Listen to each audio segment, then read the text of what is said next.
Greetings and salutations, everybody. So this right here is LA. I was just kicking back today thinking, like I normally do, and something kind of, came to mind. Something about the gun control and all the gun shootings and violence that's been going on lately.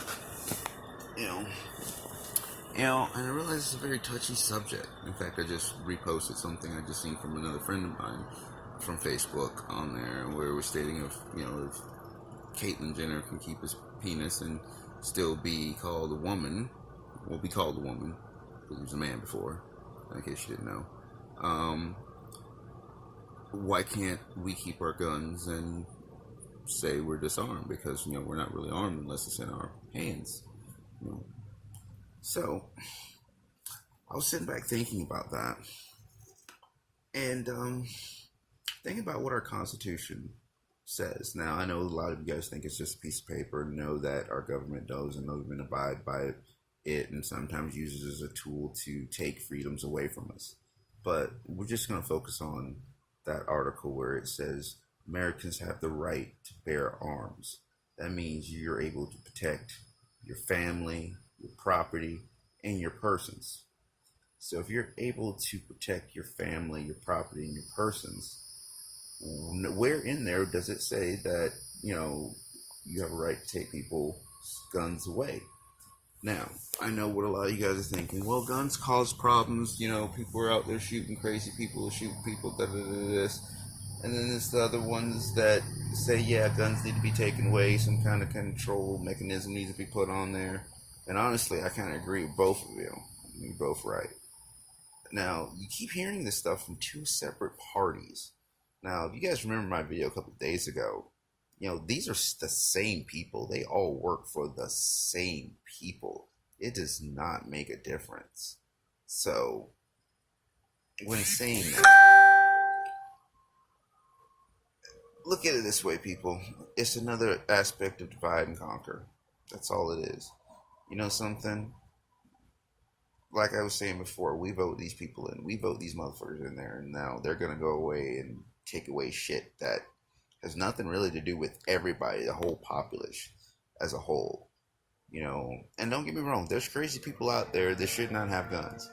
But there's a lot of people out there that kind of live in areas where they need guns to protect themselves, but they're not allowed to have guns because of some technicality that is not upheld in our Constitution as a whole, as a nation.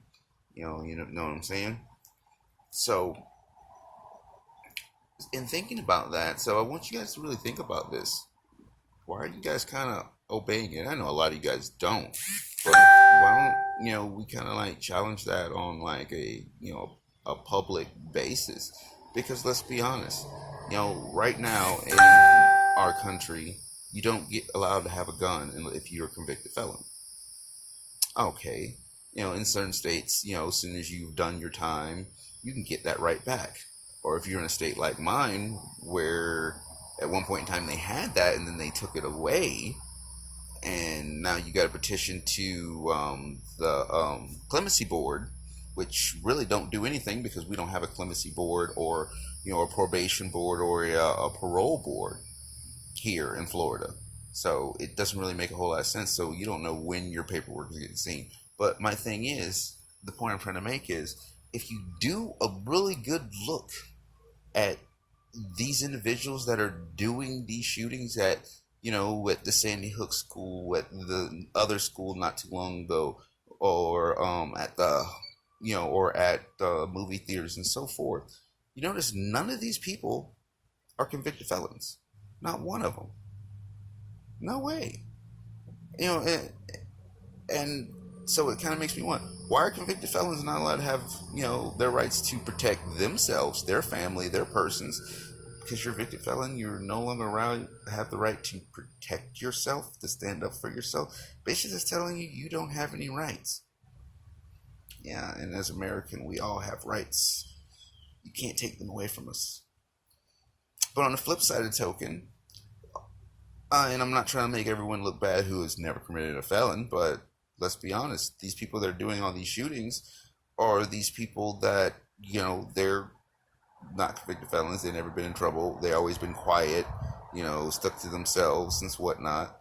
But and that's not really the issue either. We always paint these people as really, really bad if they do these, and a lot of these situations either been orchestrated.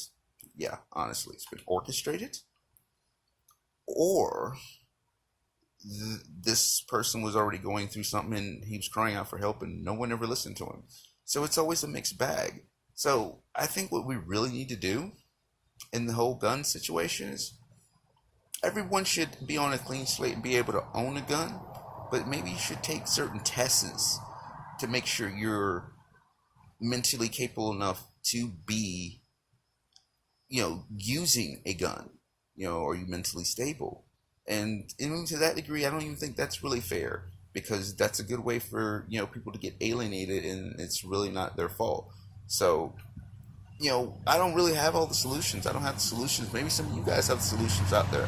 I don't know. This is half the reason why I'm doing that. So we can get some thoughts and theories out there. So, maybe, as a collective, we can actually start, doing something. Something can be said. Something start being done about things like this. And, and instead of, the two powers that be, that are controlling our government right now, that are really not giving two rats ass about, us little guys down here, or us here. They talk a good game, but, it doesn't mean shit.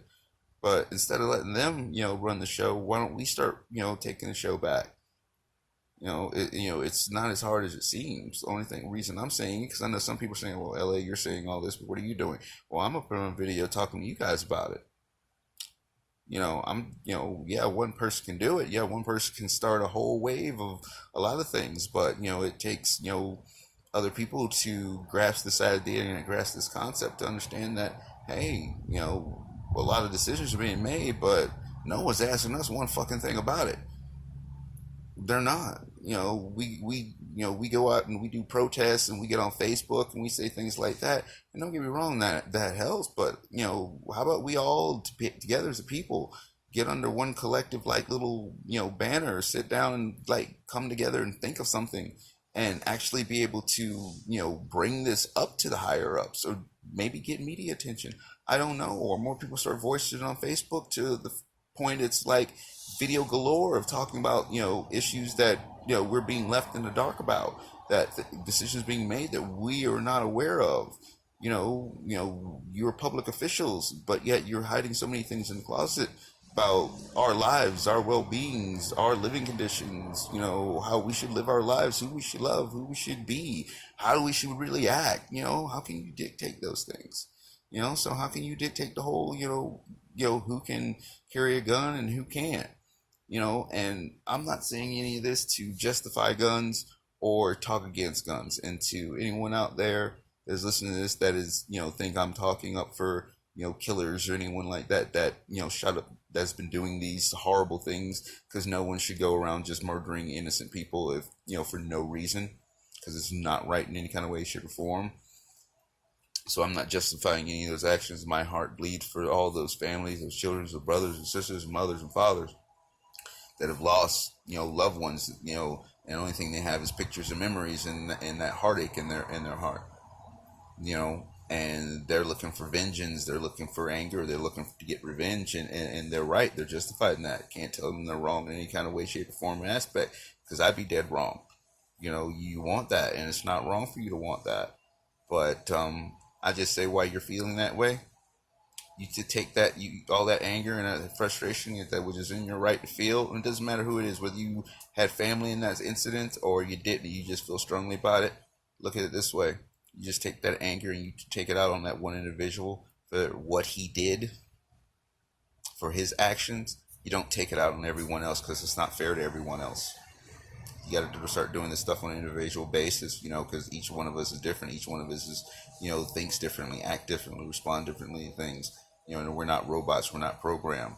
And if you were feeling like, oh, we should all be the same, then you're programmed. We're all supposed to be individuals. As a collectively, we're supposed to, want to love, care for each other, and want everyone to grow and be prosper and be happy.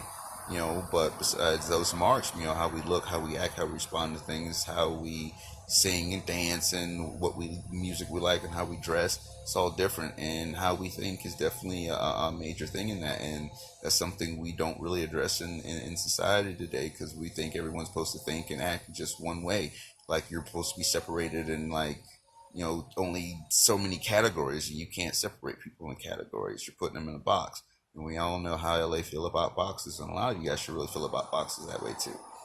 But back again, you know, that incident happened. It's tragic and it's heartfelt. And I know probably everyone that even seen it and heard about it feels for those families and anyone involved. But once again, that was that individual, and that he made a decision, and whatever his outcome is, I really don't know. He is paid, or he's going to pay for his decision that he made, no matter what. And whether we like it or we agree with it, we have to honor that at this point in time. But we can't go out punishing everybody for his actions. But at the same time, we just can't stick our heads in the sand and act like this was an isolated incident and it's never going to happen again. So that's food for thought for day. You guys, something for you guys to think about. I'm out of here. LA loves you. Peace, love.